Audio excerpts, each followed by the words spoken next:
Lors du dernier gala, j'ai eu le privilège de vous présenter un homme extraordinaire qui était alors une connaissance. Quand il nous a envoyé son texte pour placer dans le programme du gala, il a dit « Et depuis, nous sommes devenus des amis. » J'avais écrit ça dans mon texte, moi aussi. Ah, moi aussi, c'est une belle liaison. Moi aussi.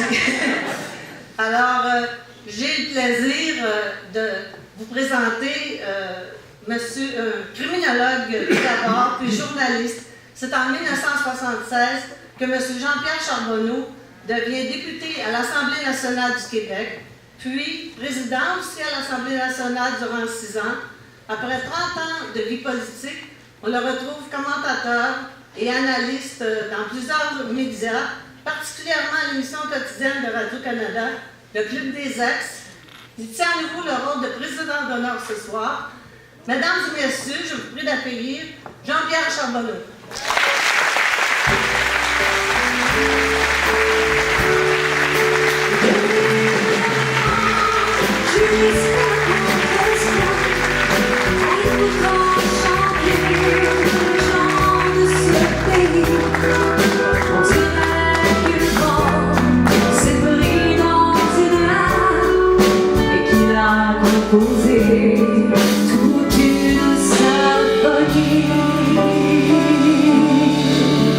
Merci beaucoup. Alors, mesdames, messieurs, bonsoir.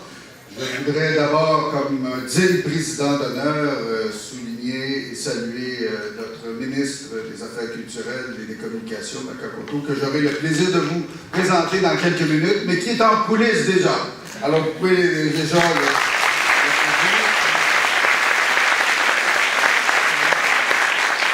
Je voudrais également souligner la présence du député fédéral qui est ici, on me dit. Je ne sais pas, je ne vois pas, je vois personne de toute façon.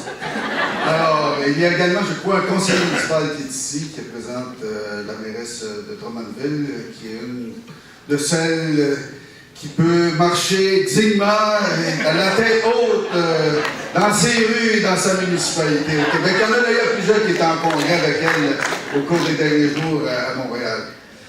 Et je voudrais souligner et saluer, bien sûr, mes amis Caroline et Louis, qui sont ici avec vous et qui ont réussi à organiser ce 5e gala.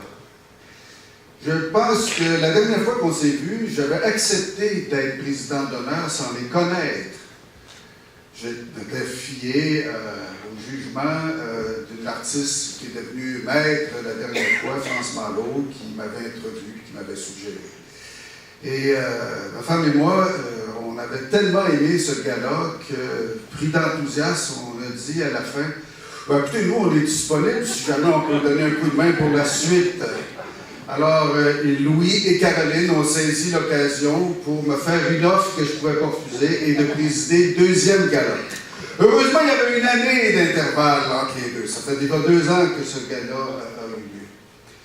Et j'avais dit à ce moment-là que les artistes sont là pour nous faire réfléchir, nous faire rêver, nous faire apprécier le beau.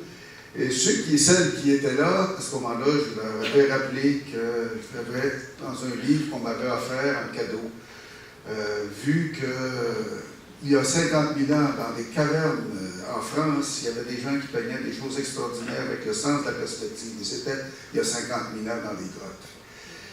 Et je me suis dit, qu'est-ce que je vais dire cette fois-ci?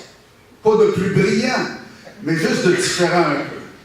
Et je me suis dit que même dans les grottes, pour que des artistes puissent faire leur travail, exposer et rayonner, il fallait qu'il y ait à côté d'eux, derrière eux, des gens qui croient, qui apprécient le beau, qui apprécient leur travail, qui sont convaincus de l'importance de faire en sorte que les œuvres se diffusent le plus largement possible et finissent par influencer les sociétés humaines et les individus.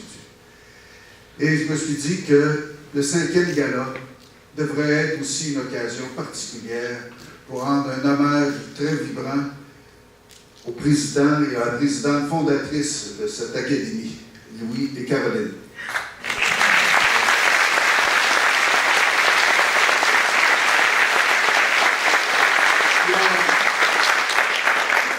je ne sais pas si vous réalisez, on en a parlé un peu, Louis en rendant hommage à Caroline l'a indiqué tantôt, mais c'est des heures considérables. La dernière fois, je n'avais aucune idée de ce qu'était la préparation, ce qui était derrière, finalement, les coulisses du gala que j'avais vu comme vous assis dans la salle. Mais cette fois-ci, j'en ai une meilleure idée. Et surtout, je crois que c'est le moment.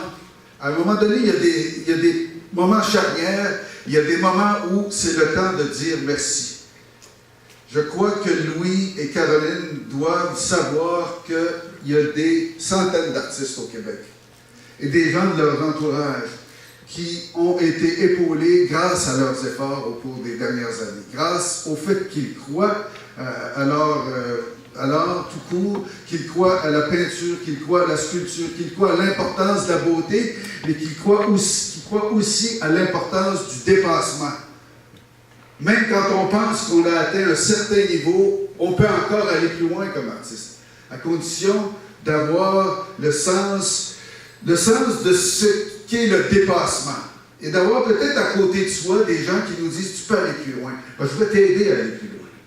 Et c'est ce qu'ils font à leur façon depuis qu'ils ont créé cette académie-là. Ce n'est pas une académie qui est reconnue par tout le monde, mais c'est une académie qui a développé ses lettres de noblesse à la dure et qui aujourd'hui peut s'enorgueillir d'être le pivot et l'espèce de charnière pour beaucoup d'artistes qui, à cause d'eux, peuvent rayonner non seulement au Québec, mais sur la scène internationale. Alors, Caroline et Louis, merci infiniment pour ce que vous avez fait pour les artistes qui sont ici, pour ceux que vous avez aidés depuis 5 ans avec cette académie. En fait, ce 5e gala, c'est depuis 10 ans. Et ceux qui, grâce à vous, vont avoir le goût de suivre les traces de ces artistes, de suivre les traces de ces maîtres et de suivre les traces des autres artistes qui sont dans les différentes catégories. Je crois que vous avez mérité de la patrie, vous avez mérité le respect des artistes et vous avez mérité le respect du Québec. Et à cet égard, la transition est très simple. Puisque vous avez mérité de la patrie, je vais maintenant laisser le micro à celui qui a la responsabilité au nom de la patrie de venir vous dire un mot. Bonne soirée à tous.